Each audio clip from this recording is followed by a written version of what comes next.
Politický analytik Eduard Chmelár v tomto komentári hodnotí zahraničnú cestu premiéra Roberta Fica a kriticky sa vyjadruje k správaniu opozície, médií aj predstaviteľov Európskej únie.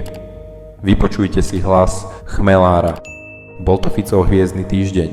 Počas 4 dní sa stretol s prezidentmi Číny, Ruska, Vietnamu, Srbska, Ukrajiny.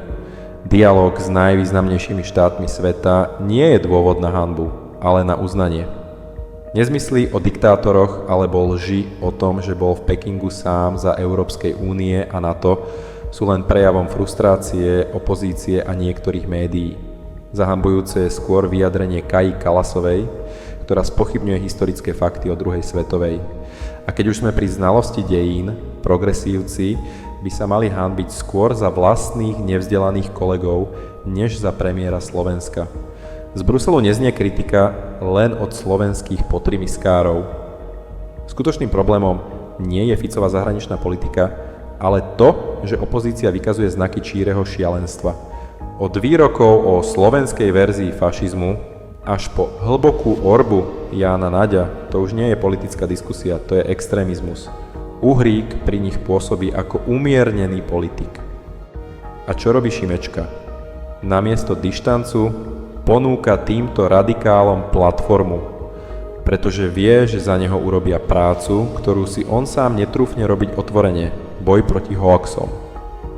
Lenže tento boj často porušuje pravidlá kritického myslenia a stáva sa len zámienkou na potláčanie názorovej plurality.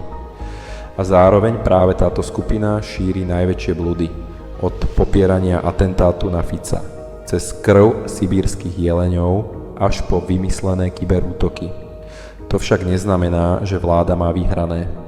Spolieha sa na slabosť opozície, no sama nemá víziu. V ekonomike či školstve prichádza s nedomyslenými nápadmi.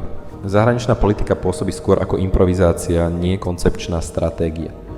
Fico rád provokuje, ale ak chce zanechať odkaz, potrebuje systém, nielen impulzívne ťahy. Netreba sa spoliehať, že opozícia zostane naveky bláznivá. Raz sa môžu začať pýtať na výsledky a budú mať pravdu. Fico môže mať medzinárodné úspechy, ale ak vláda nezlepší život pracujúcich ľudí, vo voľbách mu to nepomôže.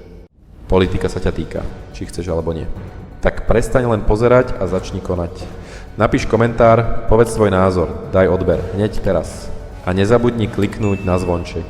Odoberaj, sleduj, zdieľaj. Toto je realita. Toto je Slovensko.